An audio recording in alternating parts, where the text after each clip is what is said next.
कहानी की शुरुआत में हम एक साइंटिस्ट को देखते हैं जिसका नाम है सेबास्टियन, जिसने पिछले 4 साल कड़ी मेहनत के बाद एक ऐसा फार्मूला बनाया है जिससे कोई भी इंसान या जानवर गायब हो सकता है। पर अभी तक उसने ऐसी कोई फार्मूला नहीं बनाया था जिससे वो गायब हुआ इंसान या जानवर फिर से विजिबल हो सके।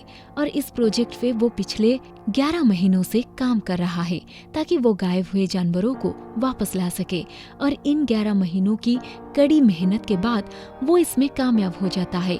उसकी पहली फार्मूला से उसने बहुत सारे एनिमल्स को गायब किया होता है। इसीलिए वो अपनी कलीग्स लिंडा मैथ्यूज इन सबको लैब में आने के लिए बोलता है।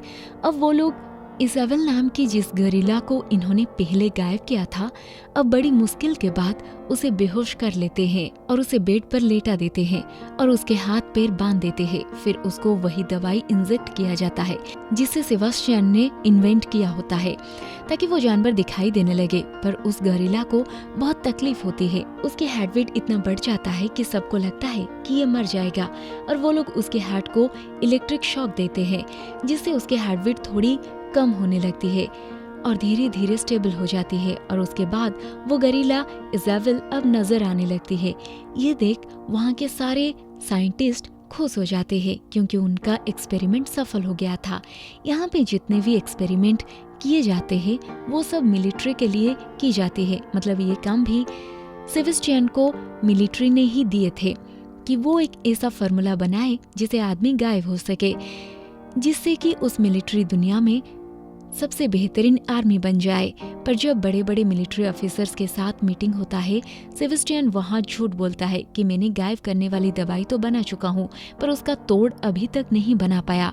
मतलब अभी मैंने ऐसे कोई दवा नहीं बनाई जिससे कि गायब हुए चीजों को वापस ला सकूं और इसके लिए मुझे थोड़ा और टाइम चाहिए। मिलिट्री सुपीरियर उसे बताते हैं कि हमने पहले ही तुम्हें काफी टाइम दे चुके हैं, जल्द ही तुम उसका तोड़ निकालो या फिर हम तुम्हारी जगह पे किसी और को हायर करेंगे। वहाँ से बाहर निकलते वक्त लिंडा और मैथ्यूज उससे झूठ बोलने का कारण पूछते हैं तो सेबास्टियन उन्हें ये बताता है कि मैं उससे इंसानों पे प्रयोग करना चाहता हूँ। यहाँ पर सेबास्टियन चाहता था कि उसकी इन्वेंशन को वो खुद पूरी दुनिया के सामने लाए, पर उसे पता था अगर उसने मिलिट्री को बता दिया तो वो पूरी रिसर्च को अपनी कंट्रोल में ले लेंगे।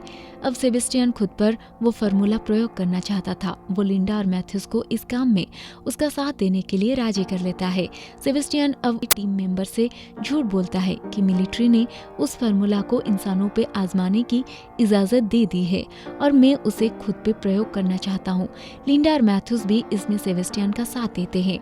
अब सेबास्टियन खुद को वो गायब होने वाली इंजेक्शन लगा लेता है। उसे बहुत ज्यादा तकलीफ होता है पर फाइनली वो अब गायब हो जाता है। पर गायब होने के इस प्रोसेस से वो बेहोश हो जाता है और दोबारा होश में आने में उसे 22 घंटे लग जाते हैं।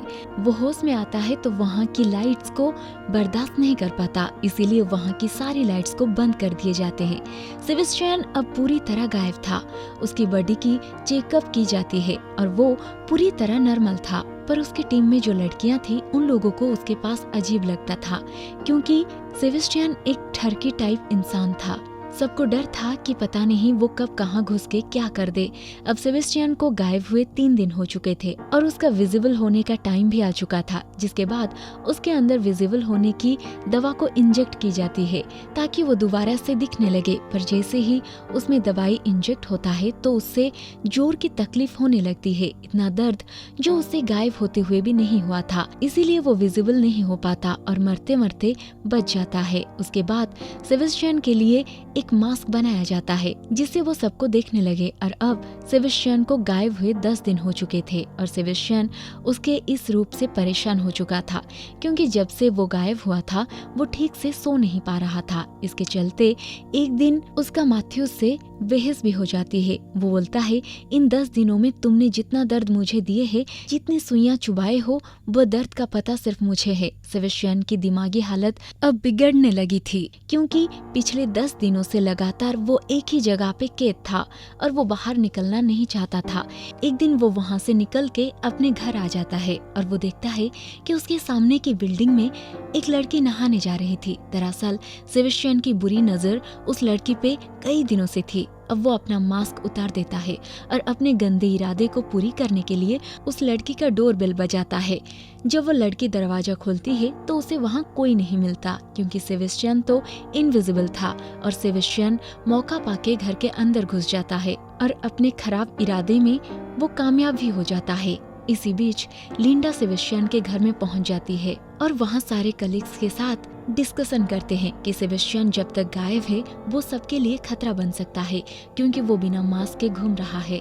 तभी सेबेस्टियन वहां आ जाता है और लिंडा उसे बोलती है कि अगर तुमने दोबारा ऐसा किया तो मैं सारा सच मिलिट्री को बता दूंगी, जिससे सेबेस्टियन लिंडा का बात मान लेता है। लेकिन अभी भी सबके दिल में डर था, क्योंकि सेबेस्टियन दिमागी तौर पे अजीब था। इसीलिए वो डिसाइड करते हैं कि सेबेस्टियन पे 24 घंटे थर्मल कैमरा से नजर रखेंगे।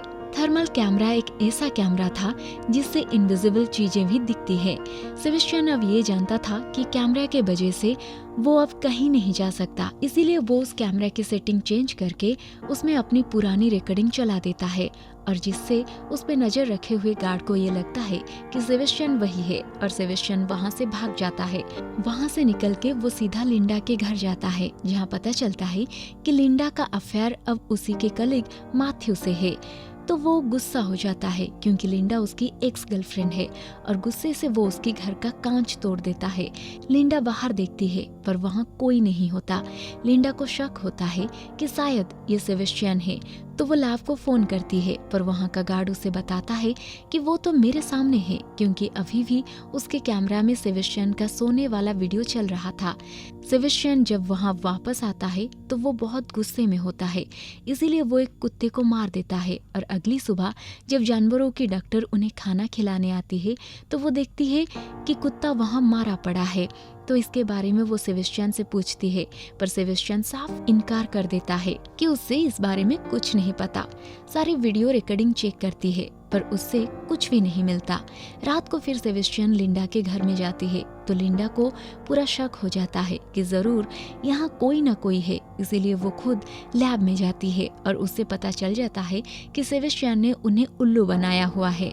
लिंडा अब ये फाइनल करती है कि वो सब कुछ इस प्रोजेक्ट के हेड यानी डॉक्टर कार्मर को बताएगी। अब मेट और लिंडा डॉक्टर कार्मर के घर जाके सारा सच बता देते हैं। ये सब सुन के डॉक्टर कार्मर आते हैं और वो लिंडा और मेट को उसी वक्त ही इस प्रोजेक्ट से निकाल देते हैं। उसके बाद डॉक्टर कार्मर ये बात आर्मी को बताने के लिए जब फोन करते हैं तो उनका फोन डेड होता है। दरअसल तब तक लिंडा और मैट का पीछा करता हुआ सेबेस्टियन यहाँ आ चुका था, जो डॉक्टर कार्मर को स्विमिंग पूल में डुबा के मार डालता है।